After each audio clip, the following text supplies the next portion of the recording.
Hello and welcome back to our channel. So today in this video we are going to learn about how you can do the fade out effect in CapCut app.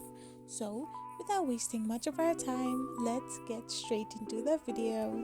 First and foremost, all you need to do is simply open your CapCut app, and once you open it, you will end up in this kind of page. So now simply select a new project or start your old project. So once you have selected your project, simply tap on your video selected and then press on the animation option. So once you do this, you need to simply press on the out option. From there, choose the fade out option. After this, you can increase or decrease the selection of your fade out and simply press on the tick mark, and your CapCut video will then have the fade out option in it.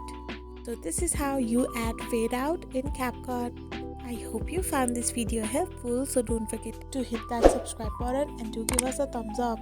We will be back again with these informative videos. Thank you for watching.